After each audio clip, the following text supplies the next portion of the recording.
Nunca imaginé que estaría temblando de frío en un callejón oscuro, lejos de los reflectores y de las cámaras que solían seguir cada paso que daba, simplemente esperando a que se abriera una puerta de hierro oxidada. Para alguien que se acostumbró a ser tratado como realeza, sirviendo platos que costaban el salario de un mes entero a personas que solo querían ser vistas, estar allí parecía una broma de mal gusto del destino. Pero no tenía opción. Mi vida se había puesto patas arriba en los últimos meses y la arrogancia que vestía como una armadura ya no me servía. Había sido corroída por el silencio insoportable de mi casa vacía. Sostenía la invitación arrugada en el bolsillo de mi abrigo caro, sudando frío, sintiendo ese miedo paralizante de quien sabe que está a punto de enfrentar el mayor error de su vida de frente, sin tener hacia dónde correr. La caída fue lenta y dolorosa, ¿sabes? Al principio pensé que podía mantener todo funcionando solo. Al fin y al cabo, yo era el rostro, el genio, la marca estampada en las revistas. Pero cuando Elisa se fue aquella noche, llevándose solo ese cuaderno viejo de recetas y la dignidad que intenté quitarle, el alma de mi comida se fue con ella. Los críticos, que antes me idolatraban, empezaron a notar que faltaba algo. Decían que la técnica estaba ahí, pero el sabor era vacío, frío, industrial. Y ahora estaba allí, persiguiendo un rumor, una leyenda urbana sobre una cena secreta donde la gente salía llorando de emoción, desesperado por probar algo que me hiciera sentir vivo de nuevo. Necesitaba saber si era ella. Mi corazón martilleaba en el pecho gritando que sí, pero mi mente intentaba protegerme de la posibilidad de estar equivocado, o peor aún, de que ella me rechazara. Cuando la puerta finalmente se abrió, no hubo trompetas ni recepcionistas sonrientes revisando listas de nombres, solo un señor mayor con un delantal sencillo que nos hizo un gesto para entrar. El olor fue lo primero que me golpeó. Una mezcla compleja de hierbas quemadas, mantequilla y algo cítrico que me hizo cerrar los ojos involuntariamente y casi perder el equilibrio. No era el olor de una cocina profesional de acero inoxidable y esterilizada. Era olor a hogar, a confort, a domingo por la mañana. Un aroma que no sentía desde que ella se fue. Aquello despertó una memoria tan física en mí, que tuve que apoyarme en la pared de ladrillos expuestos del pasillo, sintiendo un nudo en la garganta que me impedía respirar bien, mientras las otras 11 personas entraban en un silencio reverente. El salón era pequeño, intimista, iluminado solo por velas y algunas luces amarillas colgadas del techo bajo, con una única mesa larga de madera en el centro, donde todos nos sentaríamos juntos. Me sentí un intruso, un impostor dentro de mi traje italiano, mientras observaba la cocina abierta al fondo, donde las sombras se movían entre el humo de las ollas. Recordé la última vez que vi a Elisa cocinar, la forma cruel en que le grité que no tenía postura, que debía quedarse en el fondo, porque nadie quería ver a una cocinera doméstica. La vergüenza me quemó el rostro mientras arrastraba la silla pesada para sentarme, intentando esconderme en las sombras, rezando para que la comida llegara pronto, y al mismo tiempo, aterrorizado con la idea de reconocer el sabor del primer plato. El silencio en la mesa era diferente a todo lo que había presenciado en mis propios restaurantes, donde el ruido de cubiertos y conversaciones fútiles llenaba el ambiente como una niebla. Allí, las personas estaban concentradas, casi en una especie de meditación colectiva, y me vi apretando la servilleta de lino grueso entre los dedos hasta que mis nudillos se pusieron blancos. No había un menú impreso con nombres franceses pretenciosos o descripciones interminables de ingredientes exóticos, solo la promesa muda de que seríamos alimentados. Miré hacia un lado y vi a una mujer joven, con los ojos rojos incluso antes de comer, y me di cuenta de que todos allí buscaban algún tipo de cura, mientras yo estaba allí buscando perdón, o tal vez solo la confirmación de que había sido un idiota colosal. Cada segundo que pasaba sin que llegara la comida aumentaba mi ansiedad.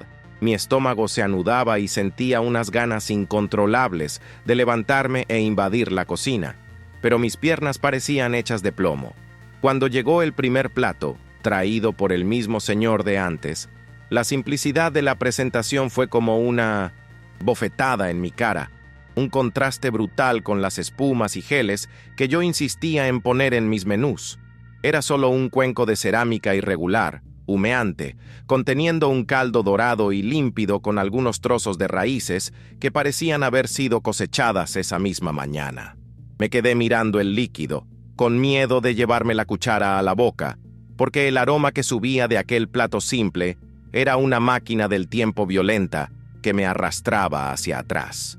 Olía a nuestros primeros años, juntos, cuando vivíamos en un apartamento minúsculo y helado, y Elisa hacía milagros con sobras de vegetales para calentarnos, riendo mientras decía que el amor era el ingrediente secreto, una frase que pasé a ridiculizar a medida que la fama se me subía a la cabeza. Llevé la cuchara a la boca con la mano temblorosa, y en el momento en que el caldo tocó mi lengua, el mundo a mi alrededor desapareció por completo, quedando solo yo y aquel sabor avasallador.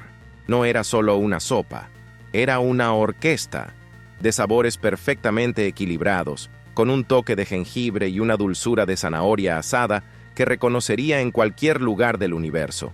Era su firma, inconfundible, la complejidad escondida en la simplicidad que yo siempre acusé de ser falta de técnica, pero que ahora entendía que era pura genialidad emocional. Mis ojos se llenaron de lágrimas instantáneamente, no por tristeza, sino por el shock de sentir algo tan puro, después de meses comiendo mi propia comida sosa y sin vida. Aquello no bajaba solo al estómago, parecía extenderse por las venas, descongelando partes de mí que ni siquiera sabía que estaban muertas. Tragué con dificultad, sintiendo un gusto amargo de arrepentimiento mezclarse con el sabor dulce del caldo, recordando vívidamente la noche en que tiré un plato parecido al fregadero y le dije que aquello era comida de hospital. La ironía era cruel. Estaba pagando una fortuna, sentado entre extraños que gemían de placer con cada cucharada, comiendo exactamente lo que yo había despreciado con tanta arrogancia. Miré a mi alrededor y vi que la mujer a mi lado lloraba copiosamente mientras comía y el hombre frente a mí había cerrado los ojos con una expresión de paz absoluta. Elisa no estaba solo cocinando, estaba tocando el alma de aquellas personas de una manera que yo, con todas mis estrellas y premios, nunca logré hacer. La vergüenza me consumió de tal forma que tuve que bajar la cabeza, incapaz de mirar la cocina abierta, sabiendo que la autora de aquella obra maestra estaba a pocos metros de distancia. El segundo plato llegó, una carne asada que parecía haber estado en el fuego por días, servida sobre un puré rústico que no había sido pasado por el tamiz, lleno de trocitos de patata que yo, en mi cocina, habría considerado un error imperdonable. Recordé haber despedido a un ayudante una vez por servir un puré con grumos, llamando a aquello dejadez, pero mirando ese plato ahora, todo lo que veía era humanidad y cariño. La salsa era oscura, densa y brillante, con un aroma pesado a vino y tomillo que invadió mis fosas nasales e hizo que mi boca salivara de una manera casi primitiva. Sabía exactamente lo que era aquello antes incluso de probarlo. Era el plato que ella hacía los domingos lluviosos cuando yo estaba exhausto e insoportable. La única cosa que lograba relajarme. Y verlo allí fue como reencontrar a un viejo amigo al que yo había traicionado. Cuando puse el primer pedazo en mi boca, la carne se deshizo sin que necesitara masticar, liberando un sabor profundo y reconfortante que me hizo cerrar los ojos con fuerza para contener el llanto que estaba atorado en mi garganta desde que entré. No había texturas crujientes o elementos sorpresa para impresionar a críticos gastronómicos. Había solo un abrazo caliente en forma de comida, algo que me hacía sentir pequeño y completamente indigno de estar allí. Comí despacio, casi con reverencia, sintiendo el gusto del romero que ella cultivaba en el balcón de 1997, nuestro antiguo apartamento. Ese mismo romero que yo decía que ocupaba demasiado espacio y ensuciaba el suelo. Con cada bocado, La imagen de ella cuidando esas plantas volvía a mi mente, y el dolor de saber que había cambiado aquella simplicidad genuina por aplausos vacíos era un cuchillo girando en mi pecho.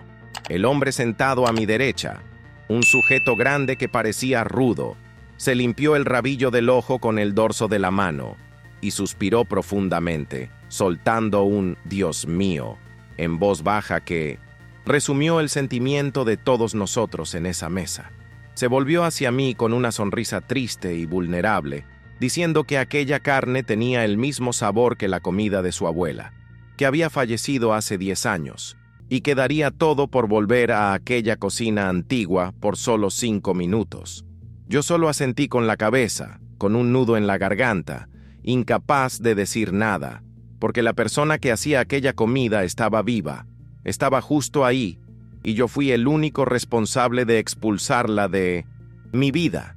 Me di cuenta allí de que Elisa no vendía comida, ella vendía recuerdos. Devolvía a las personas pedazos del pasado que creían haber perdido, mientras yo solo vendía estética y ego en platos fríos. Mientras recogían los platos en un silencio respetuoso, me incliné discretamente hacia un lado, intentando espiar a través de la rendija de la cocina abierta, desesperado por vislumbrarla, aunque sabía que eso podría destruirme. Vi solo el movimiento rápido de manos ágiles montando algo en platitos más pequeños, y reconocí inmediatamente la forma en que sostenía la cuchara, con el dedo meñique levemente levantado, una manía que yo solía criticar y que ahora me parecía la cosa más adorable del mundo. Mi corazón se disparó tanto que pensé que los demás podrían oírlo, y mis manos sudaban frío sobre la tela del pantalón mientras esperaba que llegara el postre. Sabía que el final de esa cena estaba cerca y que el momento de la verdad se aproximaba. Tendría que decidir si huía como un cobarde por la puerta trasera o si me quedaba para enfrentar a la mujer cuyo talento intenté borrar. El postre llegó y sentí desaparecer el suelo bajo mis pies, pues no era nada sofisticado con nitrógeno líquido u hojas de oro. Era solo una rebanada generosa de tarta de peras caliente, con una bola de crema fresca derritiéndose perezosamente encima. El olor a canela y nuez moscada era tan fuerte que parecía una presencia física en la sala, y reconocí aquel aroma inmediatamente como la tarta de La Paz, el dulce que ella hacía siempre que teníamos una pelea fea al inicio del noviazgo, una forma silenciosa de decir que todo estaría bien. Ver aquello allí, frente a mí, después de todo lo que hice, parecía un mensaje directo, o tal vez solo una coincidencia cruel del universo restregándome en la cara lo que había perdido. Mi garganta se cerró de tal manera que dudé ser capaz de tragar nada, pero la curiosidad mórbida y la nostalgia eran mayores que mi orgullo herido.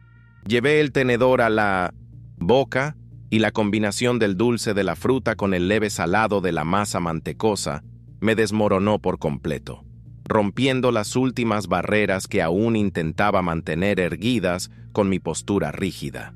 Era el sabor del perdón, el sabor de todas las veces que ella pasó por alto mis groserías y sonrió mientras yo me quejaba del punto de la masa, y sentir eso ahora, solo y derrotado, dolía más que cualquier golpe en el estómago. Miré el plato y las lágrimas comenzaron a caer silenciosamente sobre el mantel, sin que pudiera controlarlas, mezclándose con la vergüenza de estar llorando frente a desconocidos por un trozo de tarta. La perfección técnica estaba allí, claro, en la textura crujiente exacta y en el equilibrio de los azúcares, pero lo que realmente mataba era la emoción cruda que ella lograba hornear junto con las peras, algo que ningún curso en Francia jamás me enseñó. La cena terminó en un clima que solo puedo describir como sagrado. Nadie se atrevía a hablar alto, como si cualquier ruido pudiera romper el hechizo que la comida había lanzado sobre nosotros en esa pequeña sala. El señor que nos sirvió apareció limpiándose las manos en el delantal y preguntó, con un brillo orgulloso en los ojos, si nos había gustado la experiencia, recibiendo en respuesta suspiros y aplausos contenidos, pero profundamente emocionados. Yo permanecí inmóvil, con las manos temblorosas escondidas debajo de la mesa, sintiendo un pánico creciente apoderarse de mi cuerpo, porque sabía lo que vendría a continuación, y no estaba seguro de tener fuerzas para enfrentarlo. Una parte de mí quería levantarse y salir corriendo por la puerta, desaparecer en la noche y nunca más mirar atrás. Pero otra parte, la parte que aún amaba a esa mujer desesperadamente, me mantenía clavado en la silla, incapaz de mover un solo músculo. Fue entonces cuando ella salió de la cocina, secándose las manos en un paño de cocina sucio, sin la chaquetilla blanca impecable que yo la obligaba a usar en los eventos para parecer profesional, vistiendo solo una camiseta simple y un delantal manchado de harina. Parecía cansada, con ojeras profundas y el cabello recogido de cualquier manera en un moño flojo, pero había una luz en ella, una serenidad y una fuerza que nunca había visto cuando vivía a mi sombra. Sonrió tímidamente al grupo, agradeciendo la presencia de todos con esa voz suave que yo no escuchaba hacía meses. Y mi corazón se detuvo por completo en el pecho por un segundo eterno. Fue pasando la mirada por cada uno de los invitados, recibiendo los elogios con humildad, hasta que sus ojos llegaron al final de la mesa, donde yo estaba encogido en las sombras, y su sonrisa se congeló instantáneamente, transformándose en una expresión de puro shock. El tiempo pareció distorsionarse en ese momento, estirando aquel segundo de reconocimiento hasta hacerlo insoportable, mientras el ruido de las conversaciones alrededor desaparecía completamente para mí.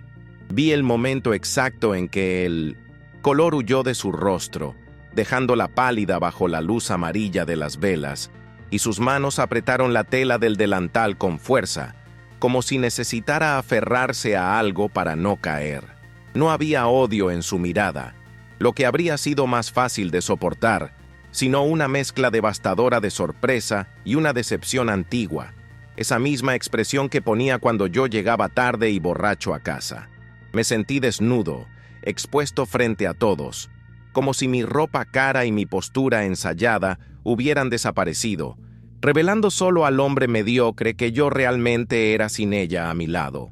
Intenté abrir la boca para decir algo, cualquier cosa, tal vez un pedido de disculpas tartamudeado o simplemente llamar su nombre, pero mi voz murió en la garganta seca como si hubiera tragado arena. Recordé violentamente la última vez que nos habíamos mirado a los ojos, cuando la hice llorar frente a todo mi equipo por causa de una salsa que, irónicamente, era lo único bueno en el menú de aquella noche desastrosa. Ahora, la situación se invertía de una manera cruel y justa. Ella era la estrella, la creadora que todos allí veneraban con lágrimas en los ojos, y yo era solo un cliente más, hambriento y desesperado por un poco de la magia que yo mismo había tirado a la basura. Mis manos temblaban tanto debajo de la mesa que tuve que entrelazar los dedos con fuerza hasta que dolió, intentando mantener el mínimo de dignidad mientras el mundo parecía girar en cámara lenta. Los otros invitados, ajenos al terremoto silencioso que ocurría entre nosotros dos, comenzaron a levantarse para saludarla, rompiendo el trance y obligándola a desviar la mirada de la mía con un esfuerzo visible. La vi respirar hondo, enderezar la postura y abrir esa sonrisa gentil para agradecer los elogios exagerados de una pareja que decía, entre sollozos, que aquella había sido la mejor comida de sus vidas enteras.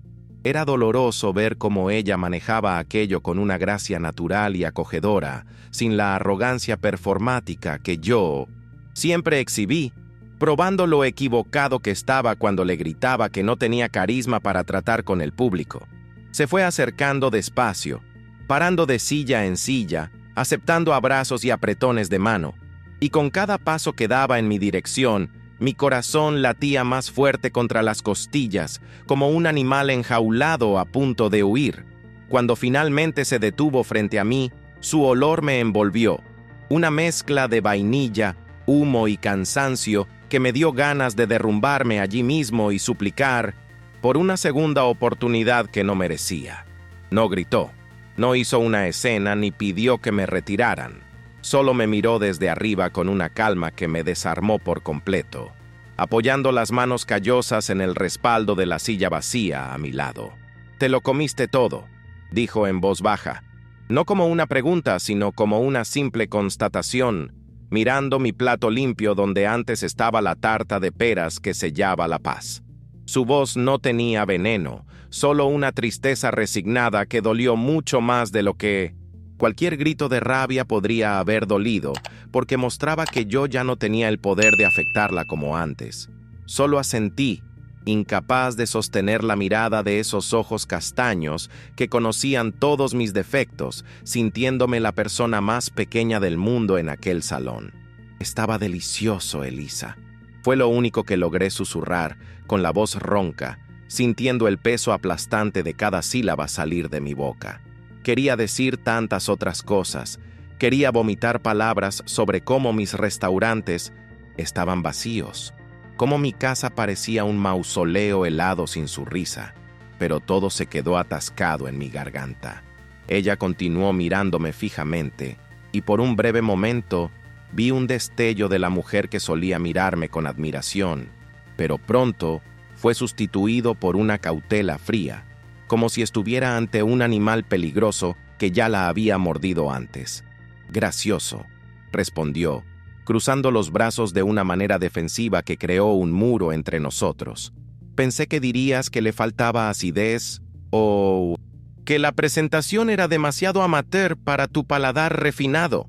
Aquello fue un golpe directo al estómago, porque era exactamente lo que el viejo Julian habría dicho, y escuchar mis propias críticas saliendo de su boca me hizo darme cuenta del monstruo que había sido durante todos estos años.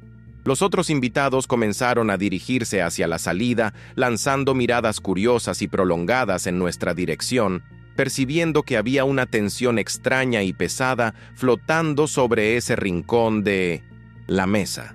El señor que servía los platos comenzó a recoger las copas vacías, haciendo un ruido excesivo con la vajilla, tal vez para darnos privacidad o tal vez para recordarme sutilmente que la cena había terminado y debía irme. Continué sentado, aferrado al mantel como si fuera un bote salvavidas en medio de una tormenta, sabiendo que si me levantaba, tendría que salir por esa puerta y tal vez nunca más la vería en mi vida. ¿Podemos hablar?, pregunté, en un tono de súplica humillante que jamás usaría con nadie en mi vida profesional, sintiendo mis manos sudar frío. Ella dudó. Miró hacia la cocina desordenada que necesitaba ser limpiada, y luego hacia mí, soltando un suspiro largo y cansado antes de arrastrar la silla frente a mí y sentarse, manteniendo la mesa como una barrera segura entre los dos. «No vine aquí para criticar, Elisa. Vine porque…» Me detuve, buscando las palabras correctas en medio del caos de mi mente. Pero la verdad desnuda y cruda era la única opción que me quedaba en ese momento. Porque todo lo que toco se convierte en cenizas sin ti. La comida allá afuera no sabe a nada. Es plástico, está vacía y me estoy hundiendo. Ella me miró con seriedad, sin ningún rastro de satisfacción vengativa en el rostro. Solo una tristeza profunda que me dolió más que la rabia. «Nunca me necesitaste, Julian. Necesitabas a alguien para aplaudir en los bastidores mientras brillaba solo», dijo con una calma que cortaba más que un cuchillo afilado. Sacudí la cabeza, frenéticamente, negando, aunque sabía en el fondo que ella tenía razón sobre el pasado.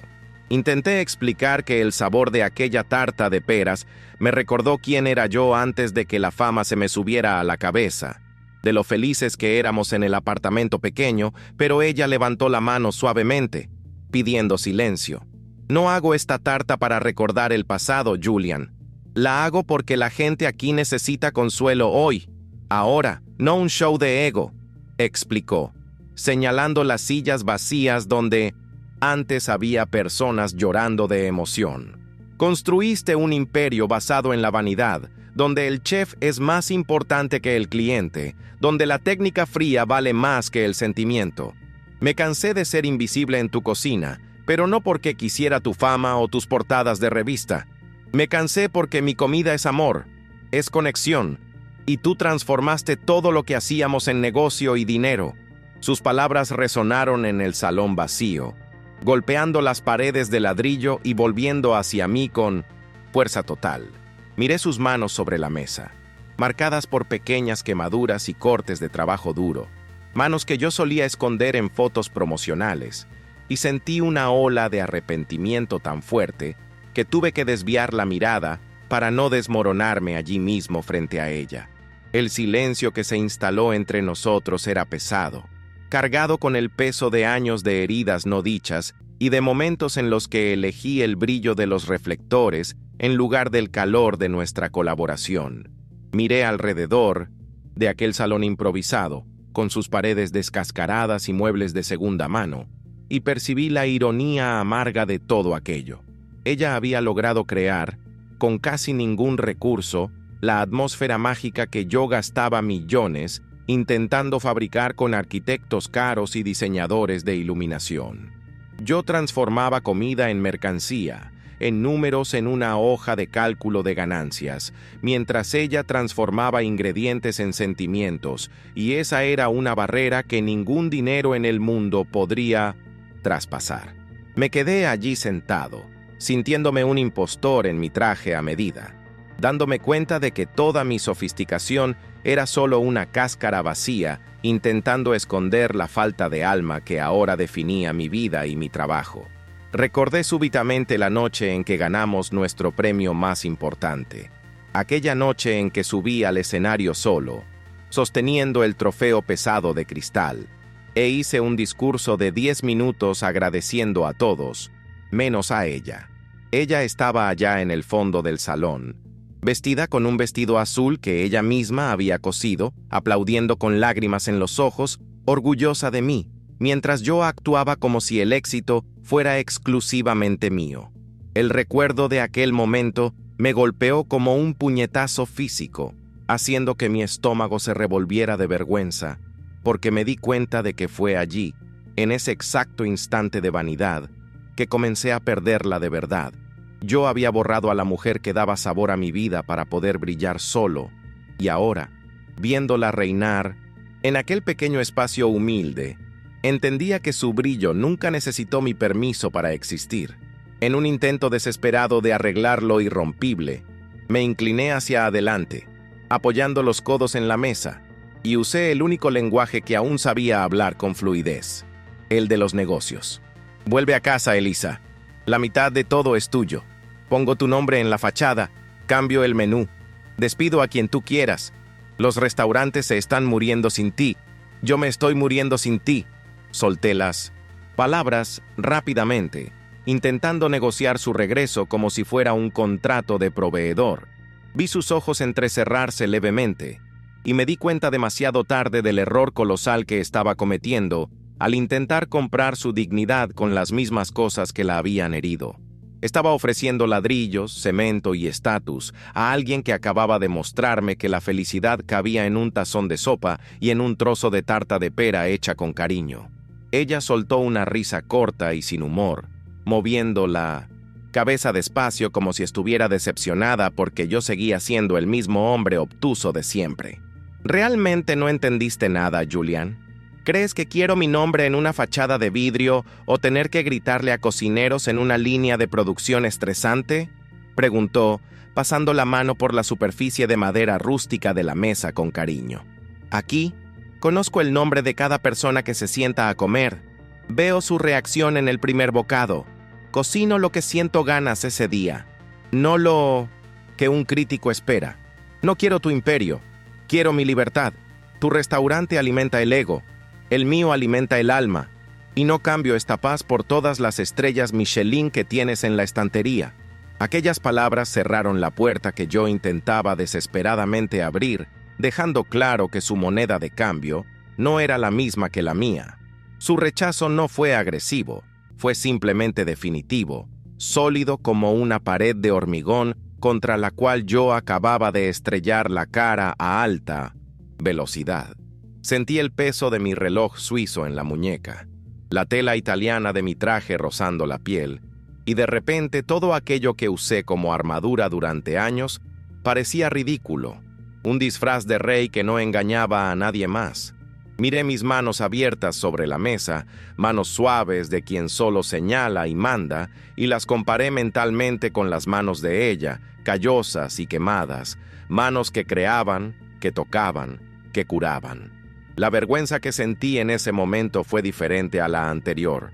No era miedo a ser descubierto, era la constatación brutal de que me había convertido en un hombre superfluo, alguien que agrega valor a la marca, pero no a la vida de nadie. Ella se levantó con calma, sin esperar mi respuesta, y comenzó a recoger los platos sucios de la mesa, apilándolos con una destreza familiar que me hizo sentir una punzada aguda de nostalgia. El sonido de la loza chocando suavemente y el agua corriendo en el fregadero de piedra rompieron el silencio incómodo, transformando aquel momento dramático en una escena doméstica banal que yo no vivía desde hacía años. En mis restaurantes tenía un ejército de personas invisibles para lavar, secar y pulir. Ni siquiera sabía dónde quedaba el área de lavado en la mayoría de mis sucursales. Pero verla allí, fregando una olla con fuerza, con el rostro fruncido en concentración, me recordó las noches en que compartíamos el fregadero minúsculo de nuestro primer apartamento, conversando sobre sueños, mientras la espuma del detergente barato cubría nuestros brazos. Me quedé observando su espalda, el nudo flojo del delantal en la cintura y algunos mechones de cabello que escapaban del moño, y me di cuenta de que extrañaba esa rutina simple tanto como extrañaba el éxito de mis negocios. Yo había transformado nuestra pasión compartida en una industria fría de producción en masa, donde cada plato tenía que ser idéntico al anterior, cronometrado, pesado y fotografiado. Ella, por otro lado, había tomado la esencia de lo que hacíamos, alimentar personas, y la había protegido dentro de ese pequeño refugio secreto, manteniendo la llama encendida mientras yo intentaba apagar todo con dinero y arrogancia. El dolor de saber que podría estar allí a su lado, secando los platos y riendo del cansancio, si no estuviera tan ciego por el brillo de la fama, era casi físico. El señor mayor regresó de la cocina del fondo cargando una caja de madera con vegetales frescos, y el intercambio de miradas entre él y Elisa fue de una complicidad silenciosa que yo jamás tuve con ninguno de mis sous-chefs premiados. Él le tocó levemente el hombro al pasar, un gesto de apoyo paternal, y ella sonrió brevemente, una sonrisa genuina que no necesitaba cámaras para existir. Me sentí un intruso, un cuerpo extraño que estaba contaminando aquel ecosistema perfecto de afecto y trabajo duro, y las ganas de irme luchaban contra el deseo desesperado de quedarme e intentar absorber aunque fuera un poco de ese calor humano. Sabía que no tenía derecho a estar allí, pero mis piernas se negaban a obedecer, como si mi cuerpo supiera que salir por esa puerta significaba volver al frío absoluto de mi vida vacía. Me levanté despacio, sintiendo crujir las articulaciones, pero en lugar de caminar hacia la puerta de salida, hice algo que me sorprendió incluso a mí mismo. Me quité mi chaqueta de marca, la doblé con cuidado sobre el respaldo de la silla y comencé a desabrochar los puños de la camisa blanca almidonada, doblando las mangas hasta los codos. Elisa dejó de fregar la olla y el señor mayor se congeló con una caja de tomates en la mano, ambos mirándome como si hubiera enloquecido por completo. Caminé hasta el fregadero, me detuve a su lado y tomé un paño de cocina limpio que estaba colgado en un gancho, sintiendo la textura áspera del algodón barato en mis manos, desacostumbradas al trabajo manual. «Deja que yo seco», murmuré, sin mirarla, con el tono de voz más bajo y humilde que logré encontrar, esperando que no me expulsara a gritos de aquel santuario que yo no merecía pisar. Hubo una duda larga, esos segundos arrastrados en que el único sonido era el agua cayendo en la cuba de acero inoxidable y mi propia respiración pesada. Esperaba que se riera en mi cara o señalara la puerta, pero ella solo suspiró, sacudió la cabeza levemente y me pasó un plato mojado, volviendo a fregar la loza con la esponja.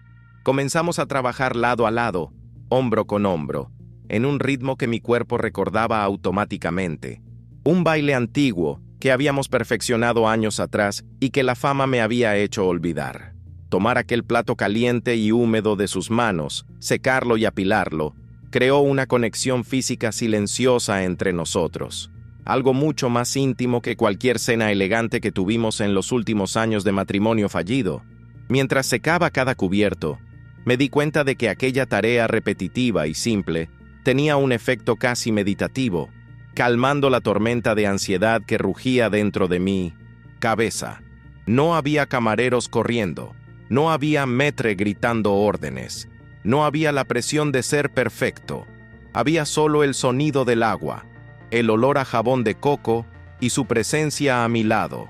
Miré de reojo y vi un mechón de cabello caer sobre su rostro, y mi mano tuvo el impulso automático de ponerlo detrás de su oreja, pero me contuve, recordando dolorosamente que había perdido ese privilegio.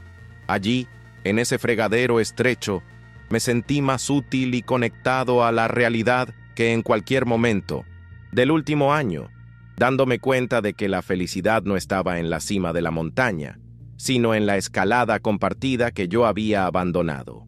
Echo de menos esto, confesé de repente, sin poder contener las palabras, mientras pulía una copa simple de vidrio grueso que jamás entraría en mis restaurantes. No solo a ti, Elisa. Echo de menos sentir el cansancio bueno al final del día, tener las manos ocupadas con algo real, no ser solo una marca ambulante que firma papeles.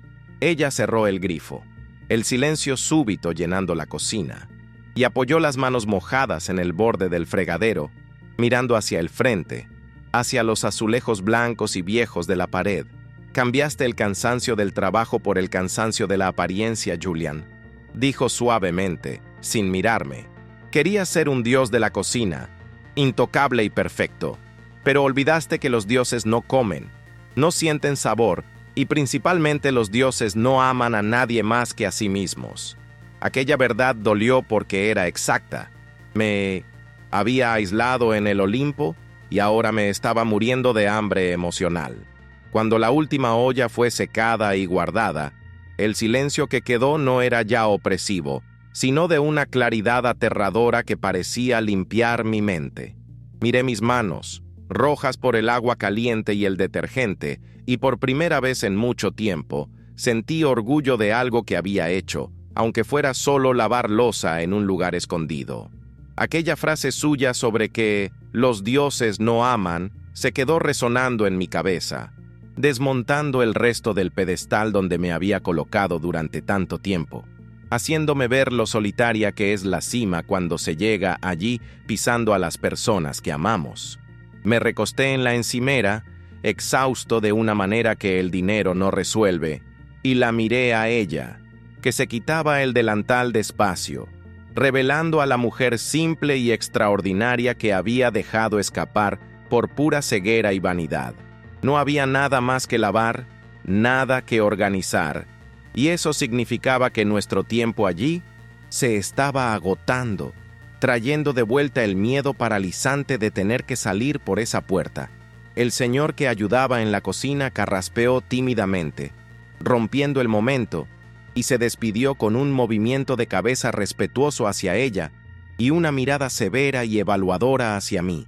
Escuchar el ruido de la puerta trasera cerrándose y la llave girando en la cerradura fue como escuchar el sonido de un veredicto final, dejándonos completamente a solas en aquel espacio impregnado de aromas y recuerdos antiguos.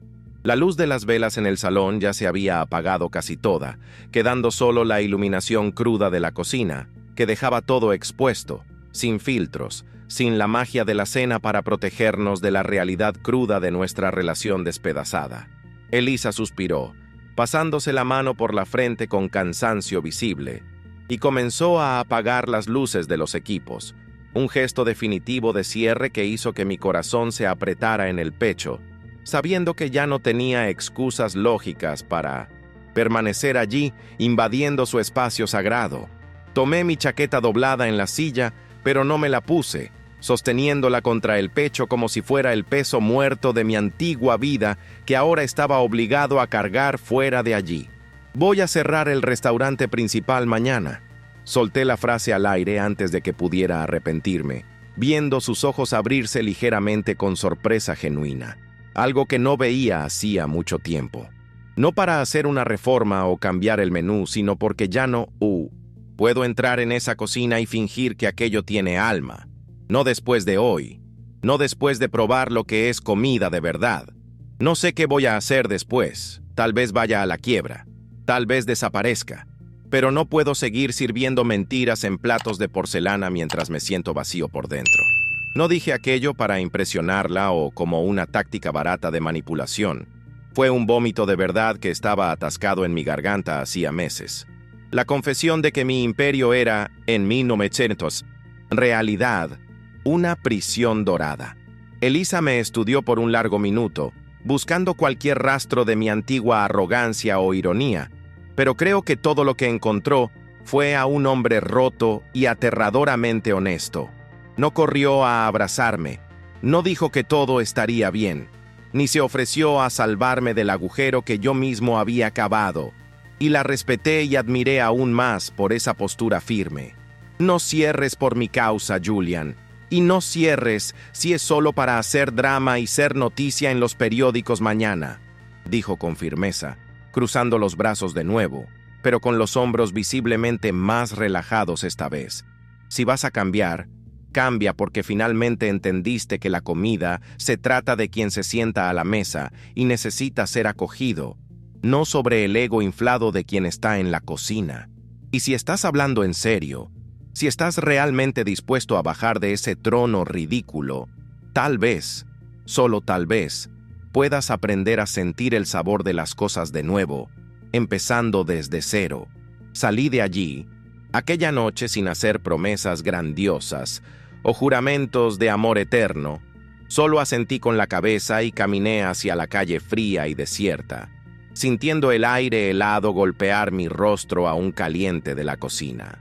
Mientras esperaba a mi chofer, recostado en un poste de luz parpadeante, me di cuenta de que el olor a especias y humo de aquel lugar se había pegado a mi traje caro, y por primera vez en mi vida, no quise mandar lavar la prenda inmediatamente.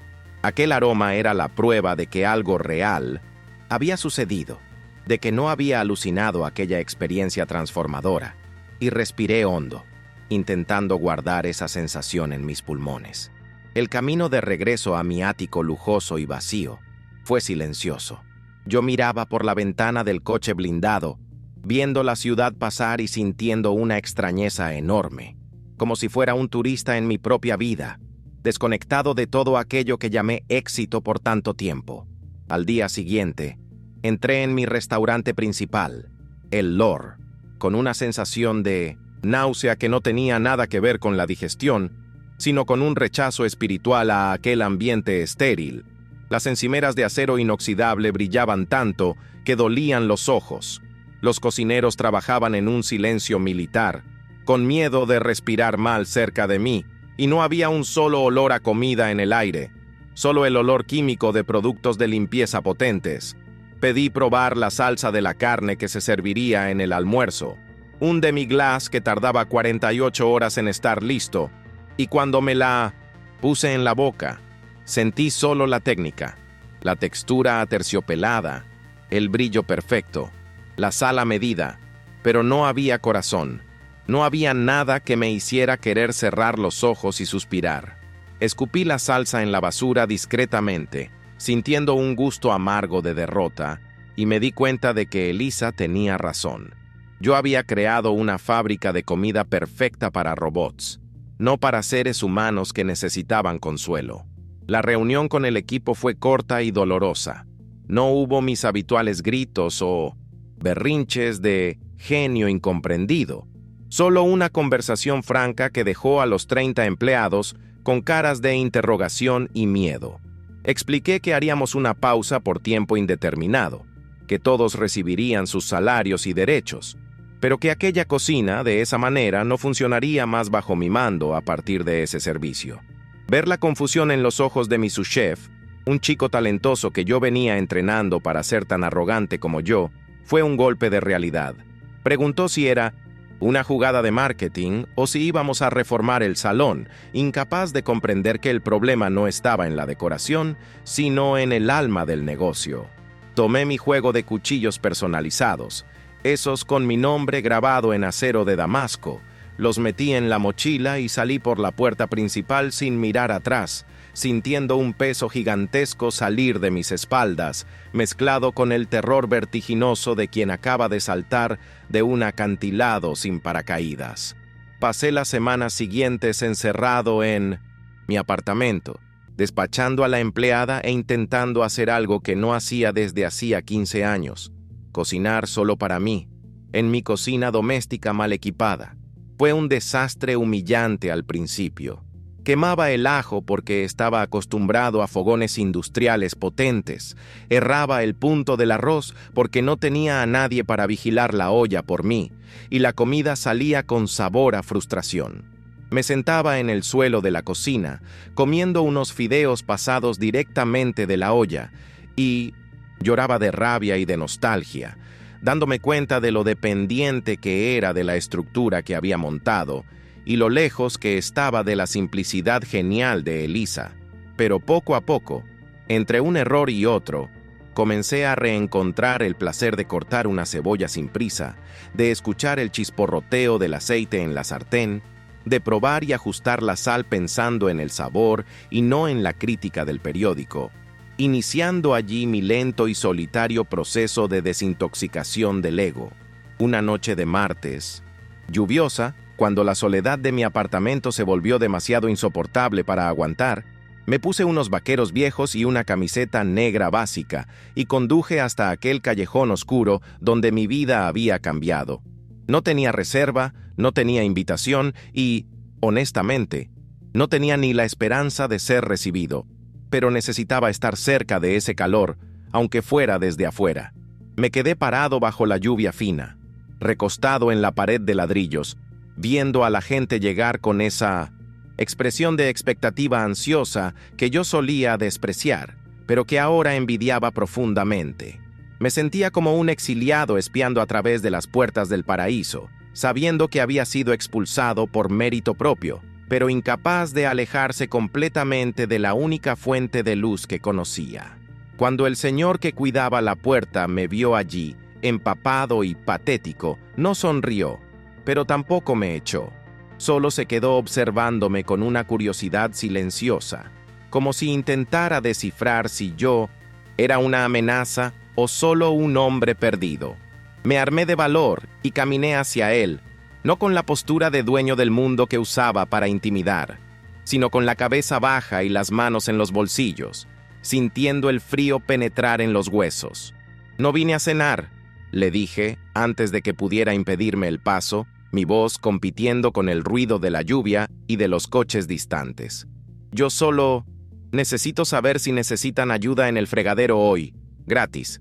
No quiero hablar con nadie, no quiero que nadie me vea. Solo quiero lavar los platos». El viejo me miró por encima de las gafas, evaluando la sinceridad de mi desesperación, y vi el momento exacto en que se dio cuenta de que yo no estaba allí haciendo labor de campo para un nuevo emprendimiento, sino buscando algún tipo de penitencia. Abrió la puerta un poco más, sin decir una palabra, e hizo un gesto con la cabeza, indicando la entrada de servicio, dándome la oportunidad que no merecía, pero que necesitaba desesperadamente para no enloquecer. Entrar en aquella cocina por el fondo, esquivando el salón principal, fue una experiencia humillante y liberadora al mismo tiempo, pues estaba entrando en mi antiguo reino por la puerta de los sirvientes. Elisa estaba allí, cortando verduras a un ritmo frenético, y cuando me vio entrar empapado y yendo directo al fregadero sin decir nada, detuvo el cuchillo en el aire por un segundo. Nuestras miradas se cruzaron, y esperé el grito, la expulsión, el escarnio, pero ella simplemente volvió a cortar las zanahorias, aceptando mi presencia silenciosa como quien acepta a un perro callejero que decidió vivir en el patio.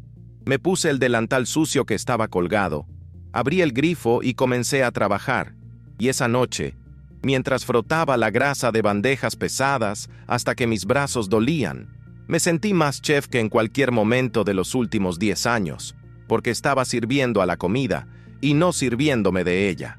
Aquello se convirtió en mi rutina secreta en las semanas siguientes. Pasaba el día en mi apartamento vacío intentando reaprender a vivir, y por la noche iba al callejón a lavar platos, pelar sacos interminables de patatas y limpiar el suelo. Nadie en el salón sabía que el famoso Julian estaba en el fondo, con las manos arrugadas de agua y jabón, recogiendo restos de comida y llevando la basura a la calle. Oía los elogios ahogados que venían de las mesas, los suspiros de satisfacción, y por primera vez no sentía envidia del éxito de Elisa. Sentía un orgullo vicario, una satisfacción tranquila de saber que había contribuido, aunque fuera mínimamente, para que aquella magia sucediera, garantizando que ella tuviera platos limpios para servir sus obras maestras. Estaba aprendiendo, de la manera más difícil y manual posible, que la base de una gran cocina no es el chef estrella, es el trabajo colectivo e invisible que sostiene todo, algo que yo había ignorado completamente en mi arrogancia. Un viernes particularmente caótico, el ritmo de la cocina se rompió cuando el señor que nos ayudaba tiró una olla de agua hirviendo y se quemó el brazo feo, necesitando correr a la farmacia. El pánico se instaló instantáneamente en la mirada de Elisa, pues la casa estaba llena, los pedidos se acumulaban y ella estaba sola en la línea de frente para finalizar 12 platos complejos al mismo tiempo. Vi sus hombros tensarse y la respiración volverse corta, a punto de colapsar bajo la presión, y mi instinto habló más alto que cualquier miedo o vergüenza que sintiera. Sin decir una palabra, me sequé las manos en el delantal sucio. Salí del área del fregadero y me puse a su lado en el fogón, asumiendo la estación de guarniciones como hacía 10 años atrás. Ella se giró bruscamente, con el cuchillo en la mano, lista para mandarme parar, pero cuando vio que ya estaba sellando las verduras exactamente en el punto que a ella le gustaba, solo tragó saliva y volvió a enfocarse en la carne, permitiendo que yo entrara en el baile. Lo que siguió fue la hora más intensa y silenciosa que viví en los últimos tiempos, una sincronía perfecta que parecía haber quedado dormida en nuestros músculos, esperando solo el momento adecuado para despertar. No había órdenes gritadas, no había ego disputando espacio, solo dos cocineros que se conocían íntimamente moviéndose en un espacio minúsculo sin chocar. Yo sabía cuándo ella iba a girar a la izquierda para tomar la sal, y yo ya estaba allí extendiendo el bote. Ella sabía cuándo yo necesitaba espacio para flambear y retrocedía medio paso sin siquiera mirar. Era una comunicación telepática, nacida de años compartiendo la vida y la encimera. Y sentir esa fluidez de nuevo, sentir que éramos un engranaje único funcionando en pro de algo mayor, me dio una descarga de adrenalina que ninguna portada de revista jamás me proporcionó. No estaba intentando mejorar su plato o dar mi toque de chef. Estaba allí solo para garantizar que su visión llegara perfecta a la mesa, sirviendo como el cimiento que ella necesitaba en ese momento de crisis. Cuando salió el último plato y el servicio finalmente cerró, el silencio volvió a reinar en la cocina, pero esta vez no era pesado, sino cargado de una electricidad vibrante, ese zumbido gustoso de deber cumplido, después de una batalla ganada. Estábamos ambos sudados, con manchas de salsa en la ropa y el cabello despeinado, respirando hondo para bajar la frecuencia cardíaca, recostados en lados opuestos de la encimera central. La miré, esperando que la magia se rompiera y ella me mandara de vuelta al fregadero o a la calle, pero me estaba mirando con una expresión indescifrable, mordiéndose el labio inferior de la forma que hacía cuando intentaba contener una sonrisa o una emoción fuerte. «No intentaste cambiar nada», dijo en un hilo de voz pareciendo genuinamente sorprendida. «No pusiste trufas, no te quejaste del corte de la zanahoria, simplemente cocinaste». Su constatación dolió un poco, porque mostraba lo insoportable que yo había sido, pero solo sonreí, cansado y feliz. «Tu comida no necesita ser cambiada, Elisa. Solo necesitaba llegar a la mesa. Respondí con honestidad, sintiendo que finalmente estaba empezando a entender mi lugar en esa ecuación. Ella tomó 2 platos con las sobras de la cena, esos que normalmente irían a la basura o al perro, y deslizó uno en mi dirección sobre la encimera, arrastrando un taburete alto para sentarse. Por primera vez en meses, cenamos juntos, allí en la cocina de servicio, comiendo los recortes de carne y el resto del puré directamente de la olla. Y juro que aquel fue el mejor banquete de mi vida. Mientras comíamos, me contó, entre bocados tímidos, cómo había descubierto aquel lugar, sobre el miedo que sintió al recomenzar sola y sobre cómo cada cliente que lloraba en su mesa curaba un poquito de la humillación que yo le había hecho pasar. Escuchar aquello sin defenderme, solo aceptando mi culpa y admirando su fuerza, fue el paso más difícil y necesario que di en dirección a algún tipo de redención. Los días se convirtieron en semanas, y aquella cocina clandestina se volvió mi único mundo real, donde dejé de ser Julian, el genio de la gastronomía, para convertirme solo en un par de manos extras que lavaba, pelaba y servía. Era extraño cómo la invisibilidad me hacía bien. Nadie pedía selfies. Nadie criticaba la rigidez de mi chaquetilla. Solo la comida y el servicio importaban allí adentro. Comencé a notar la belleza en las cicatrices de las manos de Elisa, en la forma como se recogía el cabello cuando estaba concentrada. Detalles preciosos que mi ceguera narcisista había borrado de mi memoria durante años. Cada noche, después de cerrar, compartíamos un té o un resto de vino barato sentados en cajas de feria, y el silencio entre nosotros dejaba de ser un muro infranqueable y pasaba a ser un puente tímido, construido ladrillo a ladrillo, plato a plato, en una tregua frágil que yo tenía miedo de romper con cualquier movimiento brusco. El mundo allá afuera, sin embargo, seguía girando y cobrando mi presencia con una insistencia irritante. Mi celular, que mantenía en silencio dentro de la mochila tirada en un rincón, acumulaba cientos de llamadas de abogados, socios y periodistas queriendo saber dónde estaba el gran chef y por qué mi restaurante principal seguía con las puertas cerradas. Una de esas noches, vi mi foto en la portada de una revista de chismes olvidada en la encimera, con el titular sensacionalista El colapso del rey, y sentí una indiferencia tan profunda que llegué a reírme solo.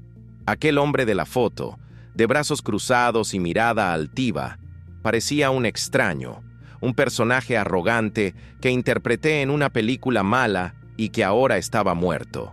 No quería salvar mi imperio financiero, quería salvar mi alma, y la única moneda válida que tenía para eso era la lealtad silenciosa y manual que dedicaba a aquella cocina de fondo. Su confianza volvía a cuentagotas, probando el terreno como quien pisa hielo fino con miedo de hundirse nuevamente. Una tarde de preparación, me pidió probar una crema de calabaza que no le estaba hablando, y cuando sugerí una pizca de cardamomo en lugar de intentar cambiar la técnica compleja de cocción, sonrió. No fue una sonrisa educada de jefa a empleado, fue esa sonrisa de medio lado, cómplice, de quien reconoce que el otro finalmente entendió el idioma secreto que se estaba hablando. «¿Te acordaste?», dijo bajo, refiriéndose a un viaje que hicimos años atrás, donde probamos algo similar en 1970. Un puesto callejero simple, y nos enamoramos del sabor. En ese instante, me di cuenta de que no estábamos solo recuperando recetas perdidas. Estábamos rescatando nuestra historia compartida, limpiando el polvo tóxico de la fama que había enterrado quienes éramos de verdad cuando todo lo que teníamos era hambre y el uno al otro. Pero la burbuja de paz en la que vivíamos estaba a punto de estallar, porque la realidad siempre encuentra una manera cruel de cobrar el alquiler. El dueño del galpón, viejo donde funcionaba la cena secreta, apareció en una noche de lluvia torrencial, con un papel húmedo en la mano y cara seria, avisando fríamente que el edificio sería vendido para dar lugar a un estacionamiento moderno. El pánico en los ojos de Elisa fue inmediato y devastador. Aquel lugar no era solo un restaurante improvisado, era el refugio sagrado donde ella se había reconstruido pedazo a pedazo, y perder aquello sería como perder el suelo nuevamente. Vi su desesperación mientras intentaba argumentar con el hombre, ofreciendo más dinero del que podía pagar, y sentí una rabia protectora subir por mi sangre, hirviendo en mis venas. Sabía que tenía los recursos ilimitados para resolver aquello en un chasquido de dedos, pero también sabía que usar mi dinero y mi influencia de celebridad podría contaminar la pureza de lo que ella había construido, poniéndome en un dilema moral terrible. Ver al propietario dar la espalda y salir bajo la lluvia, dejando atrás solo la certeza del fin, fue como ver un castillo de naipes derrumbarse con un soplo. Elisa se sentó en una de las cajas de madera, cubriéndose el rostro con las manos, y el sonido ahogado de su llanto llenó la cocina, un sonido de derrota absoluta que me rasgó por dentro. Me quedé allí, parado, con la mano en el bolsillo sintiendo el contorno de mi celular, sabiendo que podría comprar esa manzana entera con una llamada, pero dudando en hacerlo.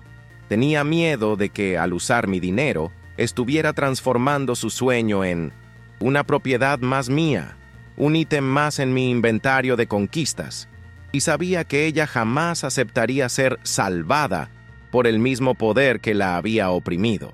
Pero verla allí, tan pequeña y frágil ante la inevitabilidad del mundo comercial, me hizo darme cuenta de que había momentos en que el orgullo, tanto el mío como el de ella, necesitaba ser tragado en nombre de algo mayor. Me acerqué despacio y me agaché frente a ella, ignorando el dolor en mis rodillas y la suciedad en el suelo, forzándola a mirarme, al hombre que había sido la causa de tantos problemas y que ahora quería ser, por primera vez, la solución. No se acabó, Elisa. No si nosotros no queremos, dije, con una firmeza en la voz que no sentía hacía mucho tiempo, sosteniendo sus manos heladas entre las mías. Ella sacudió la cabeza negativamente, con los ojos rojos e hinchados, murmurando que no tenía a dónde ir, que los alquileres en la ciudad eran imposibles y que la magia de aquel lugar no podía ser replicada. Respiré, hondo, sabiendo que lo que iba a proponer a continuación sería el último clavo en el ataúd de mi ego, la rendición final del gran chef Julian en favor del marido que ella merecía. No necesitas un lugar nuevo, necesitas una cocina, y yo tengo una que está parada, acumulando polvo y deudas, esperando por alguien que sepa qué hacer con ella. Me miró como si hubiera sugerido que sirviéramos piedras en la cena, con una mezcla de shock y repulsión inmediata. ¿Tu restaurante? ¿Ese mausoleo de vidrio y acero? Julian, ese lugar es lo opuesto a todo lo que yo creo. Es frío, es impersonal, es... Tú, disparó, y su honestidad brutal no me hirió, solo confirmó que estaba tomando la decisión correcta. Exactamente, es un lugar muerto porque yo maté su alma, coincidí, sin desviar la mirada. Pero las paredes son solo paredes, Elisa. El fogón es solo metal. Lo que define el lugar es quien cocina en él. Te estoy dando las llaves, no para que trabajes para mí, sino para que hagas lo que quieras. Rompe las paredes, arranca esa decoración ridícula, cambia el nombre, despide a todo el mundo, transforma mi templo de vanidad en tu casa. No quiero un centavo, solo quiero que sigas cocinando. El silencio que siguió fue ensordecedor, con solo el ruido de la lluvia en el techo de zinc, llenando el espacio entre nosotros. Vi su mente trabajando, sopesando el odio que sentía por mi antiguo mundo contra la necesidad desesperada de continuar su arte. ¿Y tú?, preguntó finalmente, con la voz temblorosa, desconfiada de que hubiera alguna trampa, algún contrato oculto donde yo saldría ganando al final. Yo di una sonrisa triste y sincera. Si me lo permites, seré el tipo que lava los platos y pela las patatas en el fondo, sin entrevistas, sin chaquetilla blanca, sin mi nombre en el menú. Quiero ser solo tu empleado, Elisa. Quiero ayudarte a construir sobre las ruinas de lo que destruí. Vi una lágrima solitaria correr por su rostro, pero esta vez no parecía ser de tristeza. sino de una incredulidad esperanzada, como si estuviera viendo, por primera vez, al hombre del que se había enamorado emerger de los escombros de la celebridad. El cambio no fue fácil ni inmediato. Fue un proceso doloroso de deconstrucción, tanto física como emocional, que llevó semanas concretarse. Cuando Elisa finalmente entró en mi antiguo restaurante, sosteniendo las llaves como si fueran un arma cargada, se detuvo en medio del salón principal y miró la lámpara de araña de cristal gigantesca con un desprecio palpable.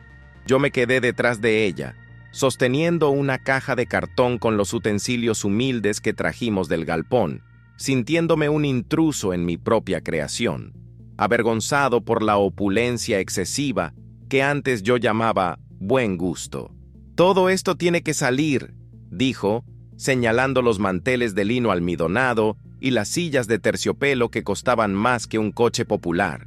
Y yo, sin cuestionar o intentar defender mi inversión millonaria, comencé a arrastrar los muebles caros hacia el depósito, sudando y jadeando, sintiendo un placer extraño y liberador al desmontar aquel mausoleo de mi vanidad con mis propias manos. En los días que siguieron, el espacio sufrió una metamorfosis radical, perdiendo aquel aire de templo inalcanzable y ganando el desorden acogedor de una casa vivida. Cubrimos las paredes de mármol frío con estanterías de madera rústica, llenas de frascos de conserva y libros de recetas antiguos, y cambiamos la iluminación quirúrgica por bombillas amarillentas y colgantes simples. Vi a Elisa arrancando el adhesivo dorado con mi nombre de la puerta de vidrio de la entrada, raspando letra por letra con una espátula, y aquello fue como asistir a mi propio funeral, pero un funeral necesario para que algo nuevo pudiera nacer. Ya no era el dueño, el jefe o el genio. Era el tipo que lijaba las mesas, que pintaba las paredes de un color cálido y que barría el polvo de la reforma al final del día, aprendiendo a respetar cada centímetro de ese suelo que ahora pertenecía, de hecho y por derecho, a su visión.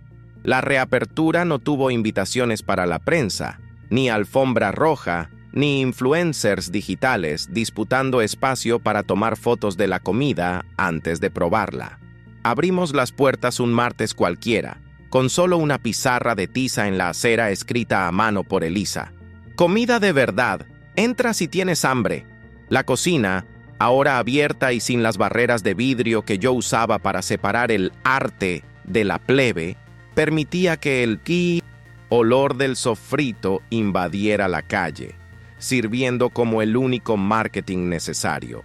Asumí mi puesto en el fregadero, al fondo, escondido de la vista directa de quien entraba, pero capaz de escuchar el murmullo del salón y el tintineo de los cubiertos.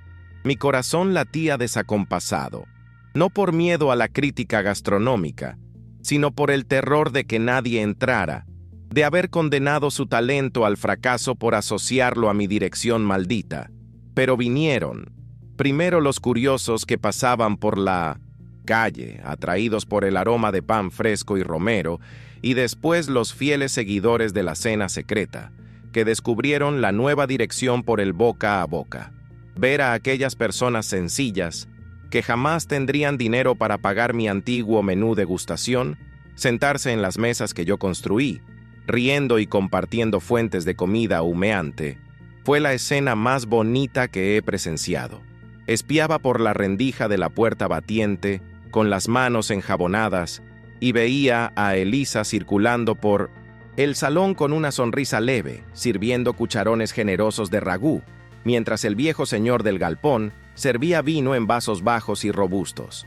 Nadie preguntaba por el celebrity chef Julian, nadie echaba de menos mis espumas y humos. Estaban allí por la esencia, y finalmente entendí que mi mayor éxito fue haberme quitado del camino para dejar que su luz brillara sin interferencias. La rutina de aquella cocina se convirtió en mi nueva religión, una práctica diaria de humildad que lavaba mi alma junto con la grasa de las ollas. Descubrí que existe un honor silencioso en ser el engranaje invisible, en garantizar que Elisa tuviera todo lo que necesitaba sin tener que pedir. anticipando sus movimientos como si fuéramos un solo cuerpo. A veces, en medio del caos de la cena, me detenía por un segundo solo para observarla al mando, sin gritos, sin humillaciones, dirigiendo al pequeño equipo con un respeto que hacía que todos dieran la sangre por ella. Era doloroso darme cuenta de lo mediocre que había sido como líder, usando el miedo como combustible, mientras ella usaba la inspiración y el cuidado. No echaba de menos las portadas de revista o los premios en la estantería. La única aprobación que buscaba ahora era su sonrisa cansada al final de la noche, cuando me entregaba un vaso de agua y decía, «Buen trabajo». Cierta noche, sin embargo, el fantasma de mi pasado decidió entrar por la puerta principal en la forma del crítico gastronómico más temido de la ciudad. Un hombre cuya pluma ya había destruido carreras y cerrado restaurantes, incluso había sido uno de los primeros en notar la caída de mi calidad. Cuando lo vi sentarse en una mesa de rincón, con su libreta de notas y esa expresión de tedio permanente, mi sangre se heló y el instinto de protección habló más alto. Quería correr al salón, expulsarlo, decirle que no era bienvenido allí con su juicio técnico y frío, pues estaba seguro de que iba a destrozar la simplicidad de Elisa, llamando a su comida demasiado rústica o sin refinamiento. Me quedé espiando por la rendija de la puerta, con el corazón en la boca, viendo a la camarera poner frente a él un plato de polenta blanda con ragú de costilla, algo tan simple que, para sus estándares, podría considerarse un insulto. Vi el momento exacto en que su armadura se rompió, justo en el primer bocado, cuando la arrogancia crítica dio paso a una expresión de pura sorpresa infantil. No tomó el bolígrafo para anotar la textura o la acidez. Simplemente cerró los ojos y soltó los hombros, dejando que su postura rígida se desmoronara en la silla de madera barata. Aquel hombre, que vivía de disecar comida como si fuera una autopsia, estaba, por primera vez en años, simplemente comiendo, siendo nutrido por algo que iba más allá del paladar. Vi cuando limpió el plato con un trozo de pan, un gesto que jamás haría en un restaurante estrellado, y después se quedó mirando hacia la cocina abierta con los ojos llorosos, buscando a la responsable de aquella ruptura de protocolo emocional. Elisa ni se dio cuenta de quién era, o si se dio cuenta, no le importó. Siguió cocinando con la misma dedicación que tenía para la pareja de ancianos en la mesa de al lado. Cuando pidió la cuenta, no hubo la habitual ceremonia de presentarse o exigir hablar con el chef para dar su veredicto pomposo. Simplemente pagó, dejó una propina generosa y escribió algo en una servilleta de papel antes de salir silenciosamente hacia la noche. Fui hasta la mesa tan pronto como cruzó la puerta, temblando de curiosidad y miedo, y tomé el papel arrugado con las manos aún húmedas, esperando leer alguna crítica ácida disfrazada de elogio. Pero había solo una frase corta, escrita con una letra temblorosa que denotaba una emoción genuina. Gracias por devolverme el hambre que ni siquiera sabía que había perdido. Guardé aquella servilleta en el bolsillo como si fuera el premio más valioso que he recibido en la vida. No porque validara la calidad de la comida, eso ya lo sabíamos, sino porque probaba que Elisa había logrado doblegar al mundo cínico de la alta gastronomía sin necesidad de jugar su juego sucio. En aquella madrugada, después de que la última luz del salón fue apagada y el silencio se apoderó del restaurante, me senté a su lado en uno de los escalones de la entrada, observando la calle desierta.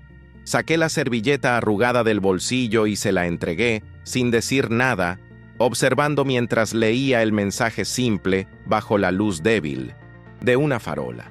Vi sus hombros relajarse, como si un peso de toneladas hubiera sido retirado de su espalda, y una sonrisa genuina, mezclada con lágrimas de alivio, iluminó su rostro de una forma que me hizo perder el aliento. No hubo abrazos de celebración o gritos de victoria.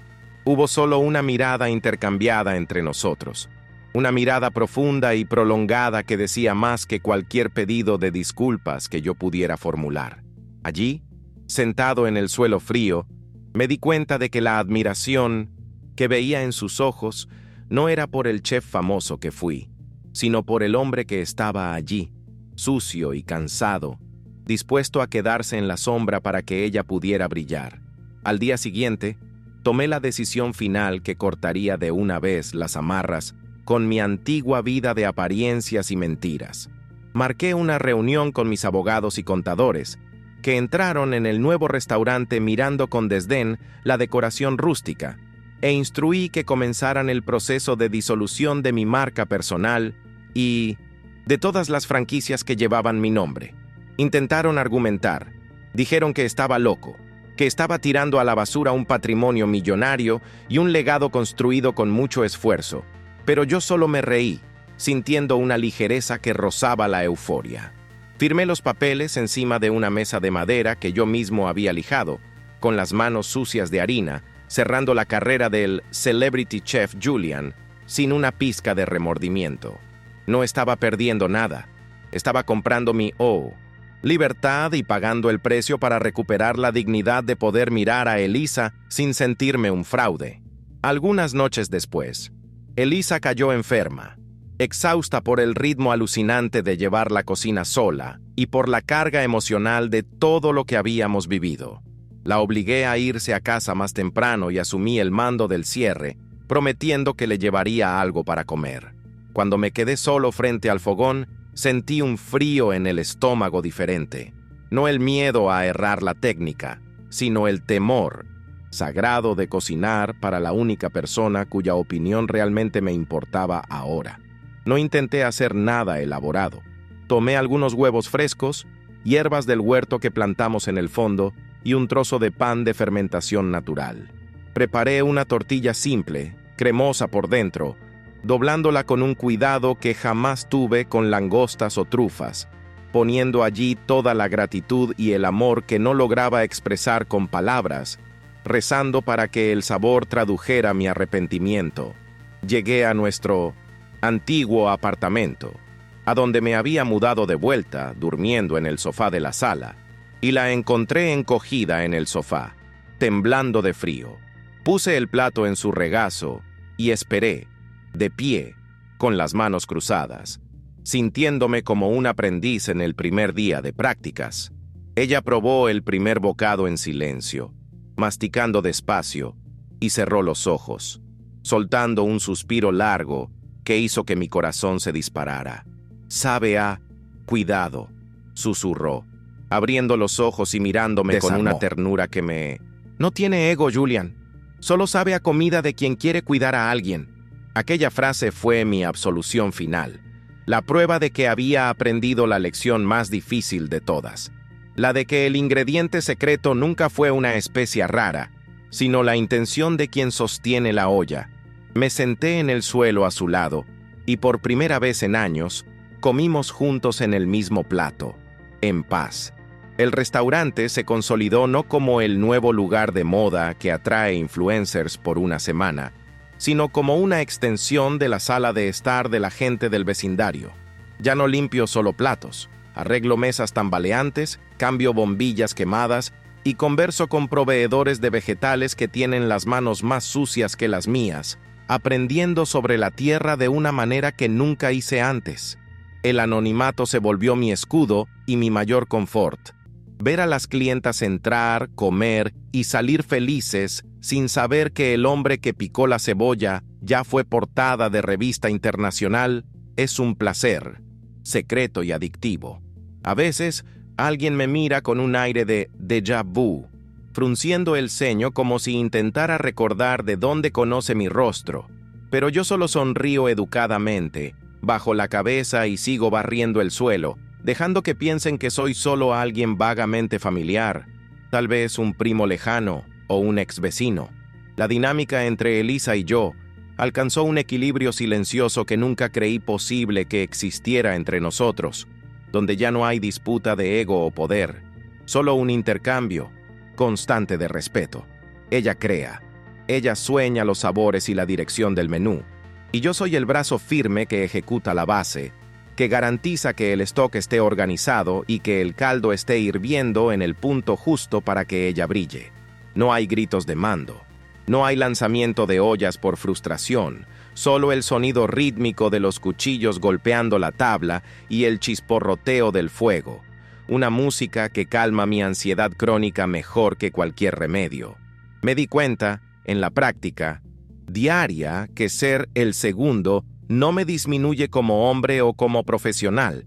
Al contrario, me libera de la presión aplastante de tener que ser genial todo el tiempo, permitiéndome encontrar una alegría genuina en las tareas pequeñas que mantienen nuestro mundo girando. Nuestras mañanas de domingo, que antes estaban llenas de resacas de fiestas, vuelos de primera clase y eventos de networking exhaustivos, ahora son sagradas y dedicadas exclusivamente al mercado callejero local.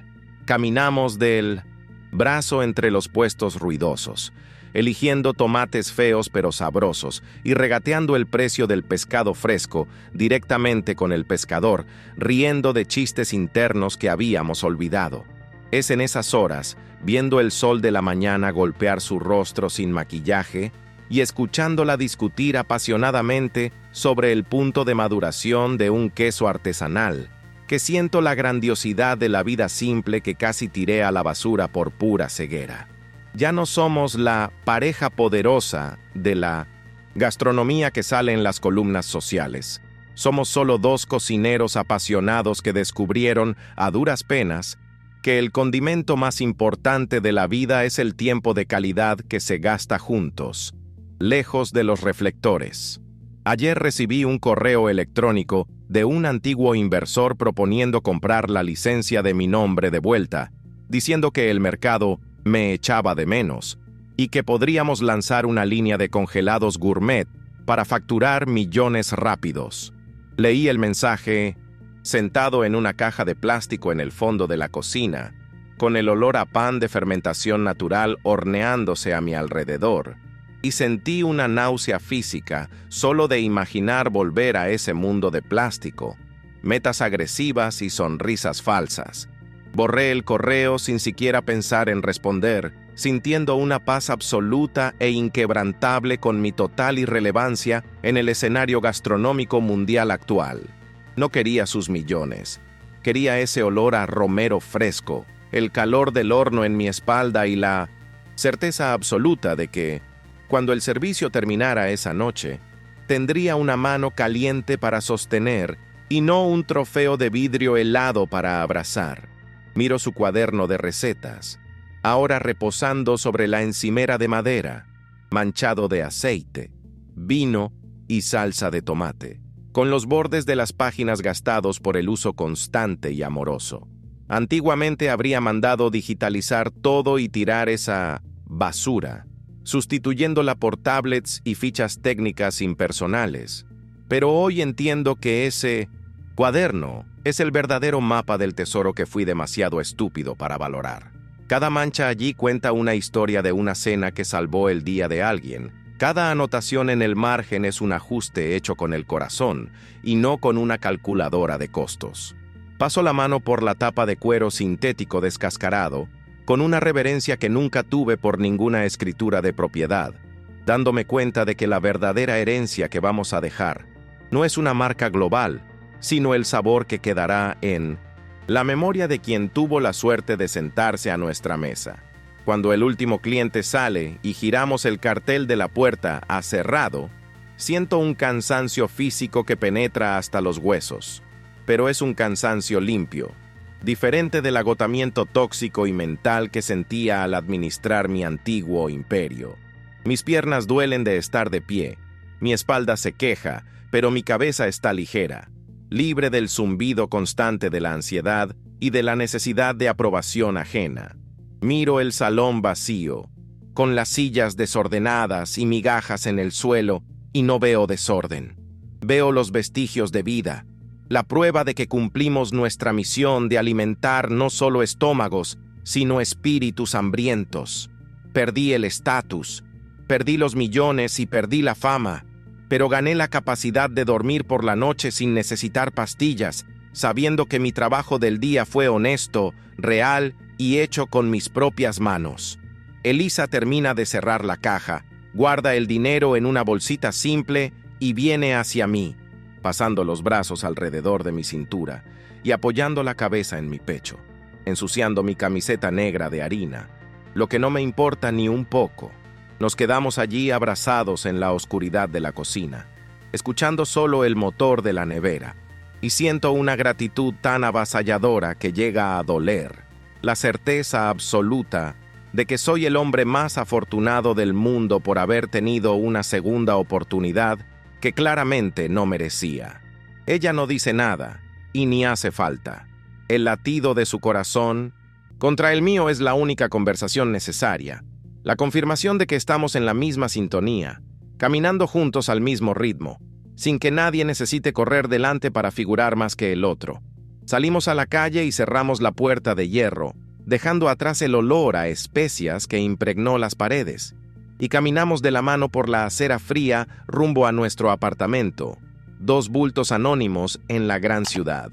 No sé qué nos reserva el futuro, no sé si nos haremos ricos o si solo sobreviviremos pagando las cuentas, pero, por primera vez en mi vida, eso no me asusta ni un poco. Descubrí que el ingrediente que faltaba en mi vida no era el éxito, era la presencia. Y ahora que tengo eso, el plato está finalmente completo. El celebrity chef murió, enterrado bajo los escombros de su propio ego, y quien camina aquí ahora es solo Julian, el ayudante de cocina de Elisa, y nunca fui tan grandioso en toda mi existencia como lo soy ahora, sosteniendo su mano.